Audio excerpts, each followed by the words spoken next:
সাহাবী বলেন, আমি নবীর কাছে যখন বায়াত হয়েছি, আমি নবীর হাতে হাত রেখে যখন কালিমা পড়ে মুসলমান হয়েছি, ওই সময় আমি আল্লাহর নবীর কাছে এই ওয়াদা করে আসছি, ইয়া রাসূলুল্লাহ, ইয়া হাবিবাল্লাহ, আল্লাহর নবী গো, আমার জীবন চলে যেতে পারে, কিন্তু আমি উবাদা, আপনি নবী যা বলেছেন তা সব কিছু শুনতে আমি বাধ্য। শুধু শুনবই না, আপনি নবী এবং আল্লাহ আমাকে যে অর্ডার দিবেন, আপনি আমাকে যা করতে বলবেন, আমি উবাদা বিন সামিত, আমার জীবন চলে যেতে পারে, কিন্তু আমি কোনোদিনও আল্লাহ এবং তার রাসূলের অবাধ্য হব না। এবার উম্মে শরীক নিথর হয়ে পড়েছিল। এইবার উম্মে শরীক লাফ দিয়ে দাঁড়ায় বলে, ও মক্কার কাফের মুশরিকরা, শুনে রাখো, আমি উম্মে শরীকের নিথর দেহের সুযোগ নিয়ে তোমরা যা খুশি বলেছো, আমি কোনো প্রতিবাদ করি নাই। কিন্তু হ্যাঁ মক্কার কাফেররা, শুনে রাখো, আমাকে এক ফোঁটা দুনিয়াবি পানি দেওয়ার বিনিময়ে আমি উম্মে শরীকের ঈমানটা তোমরা কিনে নিতে চাও? আমার রাসূল আমার কাছে ওয়াদা করেছে, উম্মে শরীক রে, যদি ঈমানটা নিয়ে আল্লাহর কাছে যেতে পারো, আল্লাহ তোমাকে এই দুনিয়া থেকে 10 গুণ বড় জান্নাত দান করবে। ইসলামী মহাসম্মেলনের অত্যন্ত শ্রদ্ধাভাজন সভাপতি মুআজ্জাজ মুকাররম উলামায়ে কেরাম, সুধী মণ্ডলী, উপস্থিত সর্বস্তরের প্রাণপ্রিয় মুসলমান ভাইয়েরা, পর্দার অন্তরালে অবস্থানরত অত্যন্ত শ্রদ্ধেয়া মা ও বোনেরা, সর্বপ্রথম সেই মহান আল্লাহ পাকের আলিশান দরবারে শুকরিয়া আদায় করছি, যিনি অত্যন্ত দয়া এবং মায়া করে আজকের এই ইসলামী সম্মেলনে কোরআন এবং হাদিসের মজমায় রাসূলের হাদিসের ভাষায় জান্নাতের বাগানে আমাদেরকে আসার এবং বসার একখানা আয়াতে কারিমা তেলাওয়াত করেছে। এই আয়াতের মধ্যে মহান আল্লাহ তাআলা আমাদের ঈমানের জন্য একটা মাপকাঠি দাঁড় করাইছেন। আমাদের ঈমানটা কেমন হবে, আমাদের ঈমানটা সুন্দর কিভাবে হবে, এর একটা মাপকাঠি আল্লাহ আমার তেলাওয়াতকৃত আয়াতে তুলে ধরেছেন। কারণ ঈমান যদি ঠিক না হয়, একটা বান্দার কোনো কিছুই ঠিক নাই। এবং বর্তমানে আমাদের সমাজের যে অর্থনীতি করা সম্ভব নয়, যার ঈমান ঠিক তার দ্বারা অন্যের হক নষ্ট করা সম্ভব নয়। যার ঈমান ঠিক, যে দাবি করে সে মুমিন মুসলমান, তার দ্বারা আরেকজনকে কষ্ট দেওয়া সম্ভব নয়, ধোঁকাবাজি করা সম্ভব নয়। এই জন্যে ঈমান যদি ঠিক হয়ে যায়, তাহলে আমাদের সমাজের 99% সমস্যা। রাসূল করিম সাল্লাল্লাহু আলাইহি ওয়াসাল্লামের কাছে সাহাবায়ে কেরাম একজন মহিলার কথা আলোচনা করলেন। যুকিরাত ইমরাআতুন ইনদা রাসূলিল্লাহি সাল্লাল্লাহু আলাইহি ওয়াসাল্লাম বিকাসরাতি সিয়ামিহা ওয়া সালাতিহা। ওগো নবীজি, অমুক মহিলা সারা রাত নফল নামাজ আদায় করে, দিনভর, রমজান মাসে তো রোজা রাখে, সারা বছর নফল রোজা রাখে, সারা রাত নামাজ, সারা দিন রোজা, কিন্তু একটা সমস্যা আছে তার। কি সমস্যা? তুযি জারাতাহা বিলিসানিহা। আমলের শেষ নাই। আমি বিশ্ব নবী দেখতেছি, আল্লাহ তাকে কিয়ামতের দিন জাহান্নামে নিক্ষেপ করবে। তাহলে অপরের হক নষ্ট না করা, আরেক ভাইকে কষ্ট না দেওয়া, এটা ঈমানের কত বড় অংশ। আমাদের এই বুঝ নাই কেন? কারণ আমাদের ঈমান ঠিক নাই। জোরে বলেন ঠিক কিনা? তাহলে ঈমানটা কিভাবে ঠিক করব? এই ঈমান ঠিক করার মাপকাঠি আল্লাহ আমার তেলাওয়াতকৃত আয়াতে তুলে ধরেছেন। আল্লাহ আমার তেলাওয়াতকৃত আয়াতে বলেন, وَإِذَا قِيلَ আল্লাহ রাব্বুল আলামিন বলেন, যখন তাদেরকে বলা হয় ঈমান আনো যেভাবে ঈমান আনছে মানুষেরা। এই মানুষেরার অর্থ কি? এর গ্রহণযোগ্য মতামত হলো এই মানুষেরা দ্বারা উদ্দেশ্য হলো সাহাবায়ে কেরাম। তাহলে আয়াতের অর্থ কি? ঈমান আনো যেভাবে ঈমান আনছে সাহাবায়ে কেরাম। তাহলে আল্লাহ আমাদের ঈমানের জন্য মাপকাঠি বানাইলেন কাদের ঈমান? সাহাবায়ে কেরামের ঈমান। এখন প্রশ্ন আসতে পারে, সাহাবায়ে কেরামের ঈমানকে আমাদের ঈমানের মাপকাঠি কেরামের প্রতি সন্তুষ্টির ঘোষণা আল্লাহ দুনিয়াতেই দিয়ে দিয়েছে। আল্লাহ নিজেই বলেন, রাদিয়াল্লাহু আনহুম ওয়া রাদু আন। আল্লাহ রাব্বুল আলামিন বলেন, আমার নবীর সাহাবীদের প্রতি আমি আল্লাহ সন্তুষ্ট হয়ে গেলাম, তারাও আমি আল্লাহর প্রতি সন্তুষ্ট। শুধু তাই নয়, আল্লাহর নবী বিশ্ব নবী রাহমাতুল লিল আলামিন ডাক দিয়ে বলেন, উম্মতেরা রে, আমার সাহাবী যারা, তাদের কত দাম আর কত শান জানুনি। নবী রাহমাতুল লিল আলামিন আল্লাহর নবী বলেন, আমার সাহাবীদেরকে তোমরা কোনোদিন গালি দিও না, কোনোদিনও আমার সাহাবীদেরকে গাল মন্দ কইরো না। কেন জানুনি?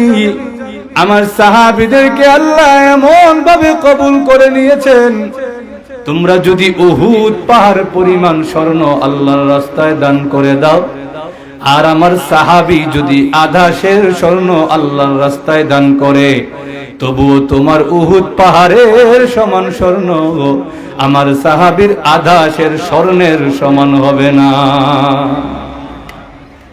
তুমি উহুদ পাহাড় পরিমাণ স্বর্ণ আল্লাহর রাস্তায় দান করে দিছো, আর আমার এক সাহাবী আধা সের স্বর্ণ আল্লাহর রাস্তায় দিছে, তোমার উহুদ পাহাড় পরিমাণ স্বর্ণ আমার সাহাবীর আধা সেরের সমান হবে না।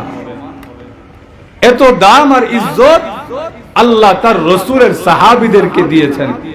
এই জন্য সাহাবায়ে কেরামের ঈমানটা আমাদের ঈমানের মাপকাঠি। 2 নম্বর কারণ, সাহাবায়ে কেরাম আল্লাহর রাসূলের কাছে যখন বায়াত গ্রহণ করছেন, আল্লাহর রাসূলের হাতে হাত রেখে কালিমা পড়ে মুসলমান যখন হয়েছে, তখনের সময়টা এত সহজ, এত মসৃণ ছিল না। সবাই রাসূলের বিরুদ্ধে, সবাই সাহাবায়ে কেরামের বিরুদ্ধে। এমন সময় বড় বড় লিডারদের বিরুদ্ধে গিয়ে, ক্ষমতাওয়ালাদের বিরুদ্ধে গিয়ে, লাঠির জোর যাদের কাছে, এদের বিরুদ্ধে গিয়ে রাসূলের হাতে হাত রেখে কালিমা পড়ে মুসলমান হয়ে যাওয়াটা এত সহজ ছিল না।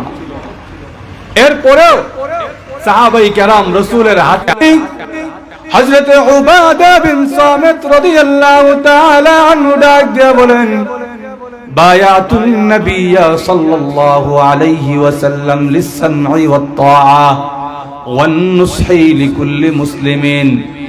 আল্লাহর নবীর সাহাবী বলেন, আমি নবীর কাছে যখন বায়াত হয়েছি, আমি নবীর হাতে হাত রেখে যখন কালিমা পড়ে মুসলমান হয়েছি, ওই সময় আমি আল্লাহর নবীর কাছে এই ওয়াদা করে আসছি, ইয়া রাসূলুল্লাহ, ইয়া হাবিবাল্লাহ, আল্লাহর নবী গো, আমার জীবন চলে যেতে পারে, কিন্তু আমি উবাদা, আপনি নবী যা বলেছেন তা সব কিছু শুনতে আমি বাধ্য। শুধু শুনবই না, আপনি নবী এবং আল্লাহ আমাকে যে অর্ডার দিবেন, আপনি আমাকে যা করতে বলবেন, আমি উবাদা বিন সামিত, আমার জীবন চলে যেতে পারে, কিন্তু আমি কোনোদিনও আল্লাহ এবং তার রাসূলের অবাধ্য হব না।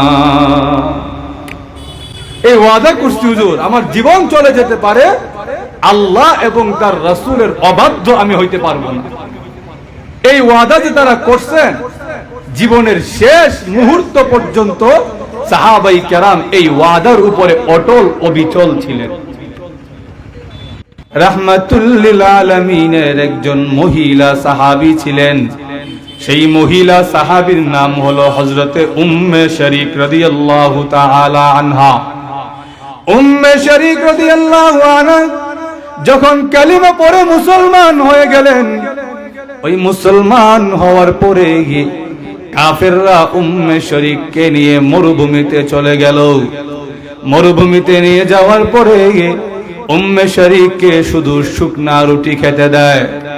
শুকনা রুটি খেতে দেওয়ার উদ্দেশ্য হলো শুকনা খাবার খেলে পানির পিপাসা বেশি লাগে। শুকনা রুটি খেতে দেয় কিন্তু কোনো পানি দেয় না। 3 দিন চলে যায়। উম্মে শরীক ডাক দিয়া, মক্কার কাফের মুশরিকরা ডাক দিয়া বলে, উম্মে শরীক শুধু 1 ফোঁটা নয়, 1 গ্লাস পানি তোমাকে আমরা দিব, কিন্তু শর্ত একটাই, মুহাম্মদের দরবার ছেড়ে দিবা, কালিমা ছেড়ে দিবা। এইবার উম্মে শরীক নিথর হয়ে পড়েছিল। এইবার উম্মে শরীক লাফ দিয়ে দাঁড়ায় বলে, ও মক্কার কাফের মুশরিকরা শুনে রাখো, আমি উম্মে শরীকের নিথর দেহের সুযোগ নিয়ে তোমরা যা খুশি বলেছো, আমি কোনো প্রতিবাদ করি নাই। কিন্তু হে মক্কার কাফেররা শুনে রাখো, আমাকে 1 ফোঁটা দুনিয়াবি পানি দেওয়ার বিনিময়ে আমি উম্মে শরীকের ঈমানটা তোমরা কিনে নিতে চাও। আমার রাসূল আমার কাছে ওয়াদা করেছে, উম্মে শরীক রে, যদি ঈমানটা নিয়ে আল্লাহর কাছে যেতে পারো, আল্লাহ তোমাকে এই দুনিয়া থেকে 10 গুণ বড় জান্নাত দান করবে। উম্মে শরীক ডাক দিয়া বলে, হ্যাঁ মক্কার কাফেররা, আমার রাসূল আমাকে ওয়াদা করেছেন, যদি ঈমানটা নিয়ে যেতে পারি, আল্লাহ আমার জন্য জান্নাত রেডি রাখছে। আর আমিও আমার রাসূলের কাছে ওয়াদা করে এসেছি, আমার জীবন চলতে। ওমর রাদিয়াল্লাহু আনহু বলেন, আমার মনে হয় ইসলামের জন্য বিলাল যেই কষ্ট সহ্য করেছে, আর কেউ এত কষ্ট সহ্য করে নাই। এমনি দেখে পিছন থেকে একজন দাঁড়ায় বলে, আমিরুল মুমিনিন, আমার নামটা বললেন না? আমিরুল মুমিনিন রাদিয়াল্লাহু তাআলা আনহু বলেন, তোমার নাম কি? আর তুমি ইসলামের জন্য কি করেছো আমার জানা নাই। তিনি বলেন, আমি ইসলামের জন্য কি করেছি এটা আমার মুখে বলার দরকার নাই। আমার পিঠ আর কোমর থেকে কাপড় সরালাম, আমার পিঠ আর কোমর বলে দিবে আমি ইসলামের জন্য কি করেছি। আশ্চর্য কোমর আমি জিন্দেগিতে আর দেখি নাই। তোমার কোমরের মধ্যে গোশত নাই কেন? তোমার পিঠের মধ্যে এত বড় বড় গর্ত কিসের? খাব্বাব রাদিয়াল্লাহু তাআলা আনহু বলেন, আমিরুল মুমিনিন, ঈমান আনার অপরাধে, নবীর হাতে হাত রেখে কালিমা পড়ার অপরাধে ওই ক্ষমতাওয়ালারা, ওই লাঠিয়ালরা আমাকে জ্বলন্ত আঙ্গারের উপরে শুয়ায়া দিছে। ওই জ্বলন্ত আঙ্গারের উপরে যখন আমাকে শুয়ায়া দিছে, আমার গোশত চর্বি খসে খসে ওই আগুন নিভত, তারা আবার আগুন জ্বালায়া দিত। আমি যেন নড়াচড়া করতে না পারি, এই জন্য আমার বুকের উপরে ভারী পাথর বসায়া দিছে। আর আমাকে বলে, খাব্বাব, হয় ঈমান ছাড়বি আর না হয় এভাবে পুরে পুরে তুই মরে যাবি। আমিরুল মুমিনিন, আমি তাদেরকে জানায়া দিছি, আমার জীবন চলে যেতে পারে কিন্তু আমি ঈমান হারা হইতে পারবো না। হ্যাঁ আমিরুল মুমিনিন ওমর আমাকে যখন এইভাবে নির্যাতন করে, আমি খাব্বাব স্পষ্ট ভাষায় জানিয়ে দিয়েছি, রে মক্কার কাফেররা, আমি খাব্বাবকে আল্লাহ একটা মাত্র জীবন দান করেছে। হ্যাঁ মক্কার কাফেররা শুনে রাখো, আল্লাহ যদি আমাকে এইভাবে 10টা জীবন দান করতেন, আমি খাব্বাব একটা একটা করে সবগুলা জীবন আমার আল্লাহর রাস্তায় ব্যয় করে দিতাম, কিন্তু একটা মুহূর্তের জন্য আমি খাব্বাব ঈমান হারা হইতাম না। এই ছিল সাহাবায়ে কেরামের ঈমানের জোর। শুধু তাই নয়, সাহাবায়ে কেরামকে আল্লাহ এত মহব্বত করতেন, এত ভালোবাসতেন। কেন? কারণ সাহাবায়ে কেরামের যদি একটা গুনাহ হয়ে যেত, সাহাবায়ে কেরাম নিষ্পাপ মাসুম ছিলেন না, কিন্তু একটা সাহাবীও গুনাহ নিয়ে ইন্তেকাল করেন নাই, চাওয়ায় নিছে। এই জন্য আল্লাহ তো মহব্বত করেন। আল্লাহ তো জানে যে তার বান্দারা গুনাহ করবে, জানে কি জানে না? এ আল্লাহ ঘুমায় গেছেন কেন নাকি আপনারা? আমরা যে গুনাহ করব এটা আল্লাহ জানেনি, তো জানে যে প্রমাণ কি? আপনারা তো বললেন জানে, প্রমাণ কি? আল্লাহ যে জানে এর প্রমাণ হলো আল্লাহ তার নিজের একটা নাম রেখে দিয়েছেন গফুর। আল্লাহ ক্ষমাশীল। ক্ষমাশীল তো তখনই হবেন যখন তিনি ক্ষমা করবেন। জোরে বলেন ঠিক কিনা? তা আল্লাহ যে ক্ষমা করতে ভালোবাসেন, আল্লাহ যে বান্দারা আল্লাহর কাছে ক্ষমা চাইলে আল্লাহর যে ভালো লাগে, আল্লাহ যে ক্ষমা করে দেন, এর প্রমাণ কি? আল্লাহ তার নিজের একটা নাম রেখে দিয়েছেন গফুর। আল্লাহ ক্ষমাশীল। আল্লাহর নবী বিশ্ব নবী রাহমাতুল লিল আলামিন বলেন, মেরাজের রজনীতে আমি যখন জান্নাত ভ্রমণে গেলাম, গিয়ে দেখি কিন্তু আমি আল্লাহ এই কথাটাও জানিয়ে দিতে চাই, ও বান্দা, গুনাহ হয়ে গেলে নিরাশ হওয়া যাবে না। তোর একটা রব, তোর একটা মালিক আছে, যেই মালিক তোকে ক্ষমা করতে ভালোবাসে। যদি গুনাহ হয়ে যাওয়ার পরে আমি আল্লাহর কাছে ক্ষমা চেয়ে নেস, আমি আল্লাহ তোকে সাথে সাথে মাফ করে দিব। আল্লাহ কোরআনেও বলছে। আল্লাহ বলেন, وَمَن يُطِعِ اللَّهَ وَرَسُولَهُ وَيَخْشَ اللَّهَ وَيَتَّقْهُ فَأُولَئِكَ هُمُ الْفَائِزُونَ।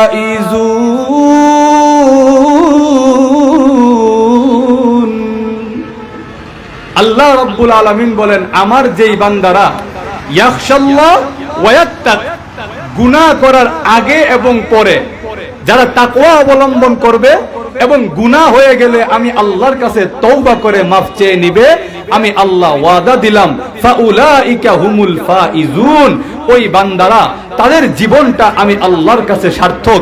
আর সার্থকের অর্থ কি? কিয়ামতের কঠিন ময়দানে আমি আল্লাহ তাদেরকে জান্নাতের সার্টিফিকেট দিয়ে রাখি।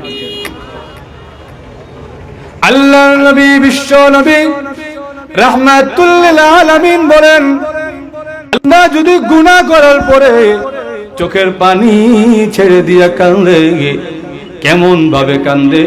তার চোখের পানি দিয়া তার সামনের জমিনটা ভিজে গেল। সেজদায় গিয়া ডাকে, প্রভু আমার গুনাহ হয়ে গেছে, আপনি যদি আমাকে মাফ না করেন আমার যাইবার আর কোনো জায়গা নাই।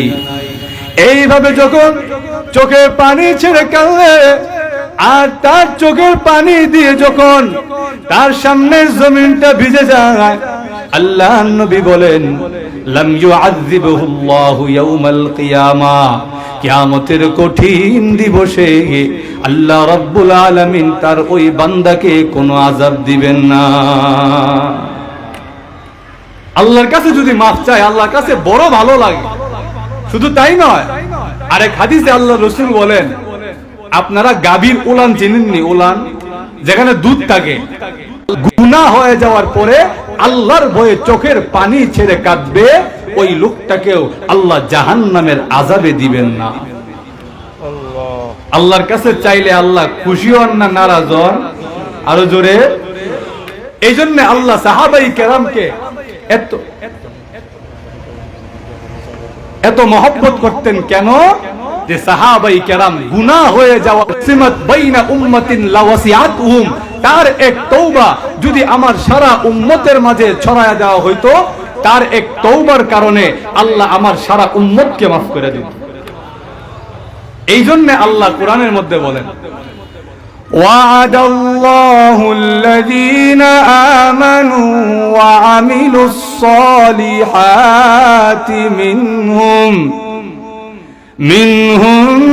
মাগফিরাতান ওয়া আজরান আযীমা। আল্লাহ সাহাবাই কেরামের বৈশিষ্ট্য বর্ণনা করতে গিয়া বলে, সাহাবাই কেরামকে আমি আল্লাহ সামনে রেখে এর মতো করে যদি ঈমানটা গুছাইতে পারি, আল্লাহ আমাদের জন্য সাধারণ ক্ষমার ঘোষণা রাখছে। এই জন্য আল্লাহ রাব্বুল আলামিন আমাদেরকে বুঝার এবং আমল করার তৌফিক দান করুক। সকলে বলেন আমিন। ওয়া আখিরু দাওয়ানা আনিল হামদুলিল্লাহি রাব্বিল আলামিন। আমাদের মুরব্বী হযরত মাওলানা রেজাউল করিম জালালী সাহেব দামাত বারাকাতুহুম হুজুর আলোচনা করবেন এবং দোয়া করবেন ইনশাআল্লাহ। আমরা সবাই বসি। আর আমি মুসাফির মানুষ, আসছি অনেক দূর থেকে, আবার যাবো অনেক দূরে।